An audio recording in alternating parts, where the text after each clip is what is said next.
आप एक बहुत इंपॉर्टेंट मीटिंग में, सबकी नज़र आपकी तरफ है, बट आपका दिल तेज तेज धड़क रहा है क्योंकि आपको पता है आगे आपको बोलना है, बट आपके वर्ड्स कंफ्यूज हो गए हैं. Sounds familiar, right? Hi, my name is Rupali. Today we are going to talk about something that can actually change your work life forever. How to speak with confidence at work. आज हम सिर्फ communication के बारे में बात नहीं करेंगे. ये आपकी ग्रोथ का, आपकी लीडरशिप का, आप लोगों को कैसे इन्फ्लुएंस कर सकते हो अपने वर्क प्लेस पे, ये उस चीज़ का टॉपिक है. अगर आप चाहते हो कि मीटिंग में आप हेजिटेट ना करो बोलते हुए, या फिर लोग आपको सीरियसली ले, watch this video till the end. Why confidence matters at work. लोगों को लगता है कि तेज तेज बोलना या फिर बहुत लाउडली बोलना कॉन्फिडेंस है. उनको लगता है कि दूसरे लोगों को इंटिमिडेट करना या ओवर पावर करना कॉन्फिडेंस है. पर एक्चुअली में अपना मैसेज क्लैरिटी के साथ, कंपोज्ड मैसेज सामने वाले को समझाना कॉन्फिडेंस है. आपके जो वर्ड्स है ना, वो आपकी आइडेंटिटी को शेप करते हैं. जैसे आप बोलते हो, लोग आपको वैसे ही परसीव करते हैं और आपके पास सिर्फ 8 सेकंड होते हैं किसी को भी इम्प्रेस करने के लिए. तो आप अगर रिस्पेक्टफुली, कामली, क्लियरली अपना मैसेज दूसरों तक पहुंचाते हो, लोग आपको लीडर समझते हैं और लीडर्स ऐसे ही बात करते हैं. जब भी आप साइलेंट रहते हो, आप कोई ना कोई अपॉर्चुनिटी ज़रूर मिस करते हो. आपको मीटिंग्स में जब चांस मिलता है बोलने का, तो आपको बोलना चाहिए क्योंकि लोगों को लगता है कि आपके पास कुछ बोलने के लिए नहीं है. और ये इसलिए होता है क्योंकि आप प्रिपेयर नहीं करते हो. अगर आप प्रिपेयर करते हो और बार बार प्रिपेयर करते हो हर मीटिंग के लिए, तो आपको कॉन्फिडेंट बनने से कोई नहीं रोक सकता. हम 3 ऐसे फ्रेमवर्क्स की बात करेंगे जिससे आप किसी भी मीटिंग में कॉन्फिडेंटली बोल सकते हो. फर्स्ट है prepare your mind, not your notes. अपने माइंड में मीटिंग से पहले उन सारे आइडियाज़ को रिहर्स करो जो आप मीटिंग में प्रेजेंट करने वाले हो. एंड उसके बाद आपको वो सारी मीटिंग को अपने माइंड में विजुअलाइज करना है. उससे आपका कॉन्फिडेंस बूस्ट होता है. आपको पता होगा कि आपको मीटिंग में क्या बोलना है. मैं आपको लाइंस रिहर्स करने के लिए नहीं बोल रही हूँ, पर आपको अपने आइडियाज़ को पिच कैसे करना है वो आपको अपने माइंड में पहले ही विजुअलाइज कर लेना है. एंड सेकेंड फ्रेमवर्क है power of pause and pace. जब भी आप जल्दी जल्दी बोलते हो लोगों को लगता है कि आप या तो ओवरथिंक कर रहे हो या फिर आप कॉन्फिडेंट नहीं हो उस चीज़ को बोलने में जो आइडिया आप सामने वाले को दे रहे हो, जो मीटिंग में आप बोल रहे हो. जब भी आप किसी की पॉइंट को बोलते हो या किसी इंपॉर्टेंट सेंटेंस को बोलते हो मीटिंग में, उसके बाद पॉज लो.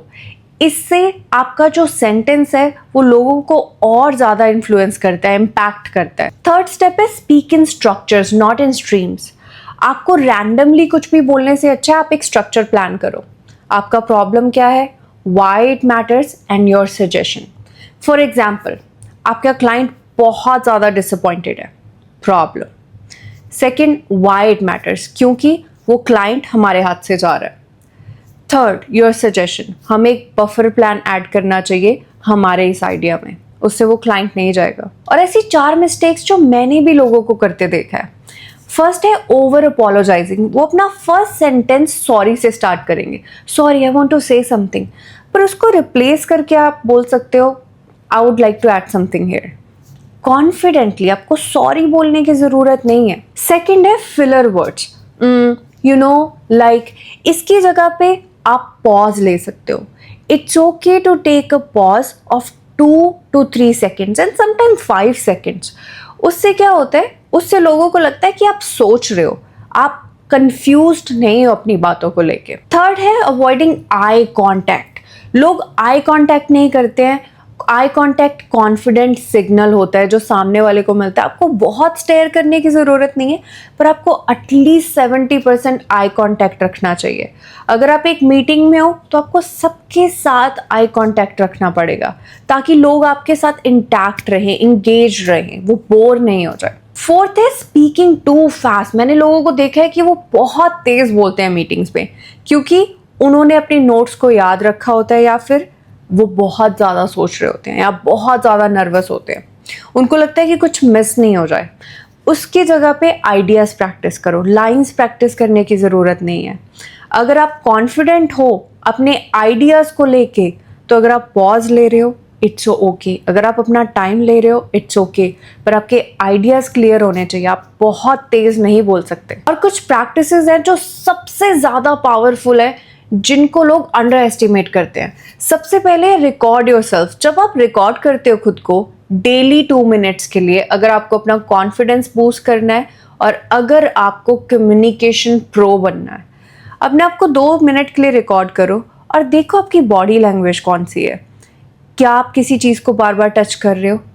इससे आप अंडर कॉन्फिडेंट दिखते हो। जब आप रियलिटी में ये करते हो किसी के सामने या मीटिंग्स में, उसके बाद ऐसा कौन सा फिलर वर्ड है जो आप बार बार यूज कर रहे हो? सेकंड है मिरर के सामने प्रैक्टिस करना। जब भी आपको चांस मिले मिरर के सामने प्रैक्टिस करो। जब आप मिरर के सामने बोलते हो, एक तो आप में कॉन्फिडेंस आता है। पॉजिटिव एफर्मेशंस बोलो, खुद के बारे में बोलो। इमेजिन करो आप किसी और से बात कर रहे हो मिरर में, और इससे आपका कॉन्फिडेंस बूस्ट इसलिए आएगा, आपको पता चलेगा आप कैसी बॉडी लैंग्वेज यूज कर रहे हो, आपके शोल्डर्स कैसे हैं, आपकी चेस्ट ओपन है या नहीं, कितना आई कांटेक्ट कर पाते हो आप। और जिस भी इंडस्ट्री में आप काम कर रहे हो उसके कीवर्ड्स लर्न करना स्टार्ट करो, क्योंकि जब आप कीवर्ड्स लर्न करते हो अपनी इंडस्ट्री के, आपकी लैंग्वेज में फ्लुएंसी आती है। फ्लुएंसी का मतलब ये नहीं है कि आप तेज तेज बोलो, फ्लुएंसी का मतलब है आप कॉन्फिडेंट हो कि आप किस चीज में बात कर रहे हो। और फोर्थ है स्टॉप नीडिंग अप्रूवल। सामने वाले को इम्प्रेस करना बंद करो, सिर्फ अपनी मैसेज की क्लैरिटी से बात करो। सामने वाले को पता लग जाता है कब किसी को इम्प्रेस करने के लिए बात कर रहे हो, कब आप ओवर काइंड हो रहे हो। सिर्फ आपका मैसेज क्लियर होना चाहिए, चाहे वो कोई भी है, चाहे वो आपका बॉस है, चाहे वो आपका कोवर्कर है, चाहे वो आपका टीम मेंबर है। आपको सिर्फ अपना मैसेज क्लियर देना है, आपको काइंडनेस रखनी है, पर आपको ओवर अपोलोजेटिक नहीं होना है, आपको किसी को प्लीज नहीं करना है। अब मैं आपको रियल लाइफ एग्जांपल्स देती हूँ। लेट्स से आप किसी मीटिंग में हो और आप कुछ बोलना चाहते हो पर आप कॉन्फिडेंट नहीं हो। आप बोल सकते हो can I add a quick thought, या फिर आप बोल सकते हो I had a perspective on it. जब आप ऐसी चीजें बोलते हो, जब आप ऐसे फ्रेजेस बोलते हो जो कि बहुत ज़्यादा स्ट्रांग है, तो लोगों को पता लगता है कि आपका ओपिनियन है, आप सोच रहे हो, आप पार्टिसिपेट कर रहे हो, आपको नॉलेज है। और जब भी आप मीटिंग में फीडबैक दे रहे हो, आपको ये नहीं बोलना oh you did this wrong, आपको ये बोलना है there is one area we can improve together is this. और वो कुछ भी हो सकता है। इससे आप सामने वाले को ब्लेम नहीं कर रहे हो और ना ही सामने वाला आपकी बातों को बुरा मानेगा। वो आपसे ओपिनियन लेगा क्योंकि आप रिस्पेक्टफुली उनको ओपिनियन दे रहे हो। इसलिए फ्रेजेस और सेंटेंसेस और आपके वर्ड्स मैटर करते हैं मीटिंग्स में। और मेरी फाइनल टिप ये है कि कॉन्फिडेंस कोई पर्सनालिटी ट्रेट नहीं है। ऐसा नहीं है कि आज आप कम्युनिकेशन करना नहीं जानते और कल भी नहीं जानोगे। अगर आप प्रैक्टिस करते हो तो ये ऐसी स्किल है जो इम्प्रूव करी जा सकती है, जैसे आप कोई भी स्किल इंप्रूव कर सकते हो इस दुनिया में। और आपको एक बात याद रखनी है कि कॉन्फिडेंस का मतलब ये नहीं है कि अगर मुझे बोलना नहीं आता तो जब मैं परफेक्ट हो जाऊंगा या हो जाऊंगी तब बोलूंगा। एक्चुअली में कॉन्फिडेंस का मतलब है जब आपको नहीं आता आप तब बोल रहे हो, और जब आप तब बोल रहे हो ये आपकी प्रैक्टिस सेशन है। जो रियल लाइफ इंसिडेंट्स हैं जहाँ पे आपको लगता है आप कॉन्फिडेंस लूज कर रहे हो फिर भी आप बोल रहे हो, तब आपको रियल कॉन्फिडेंस आता है, क्योंकि लोग आपको फीडबैक देते हैं, आपको अपनी गलतियों का पता लगता है। और मुझे कमेंट सेक्शन में बताओ कि आपको नेक्स्ट वीडियो किस टॉपिक पे चाहिए, और इस चैनल को सब्सक्राइब करो और ये वीडियो अपने फ्रेंड्स के साथ शेयर करो अगर आप उनकी हेल्प करना चाहते हो उनकी कम्युनिकेशन स्किल्स बेटर करने के लिए। Follow for more empowering content and wake up.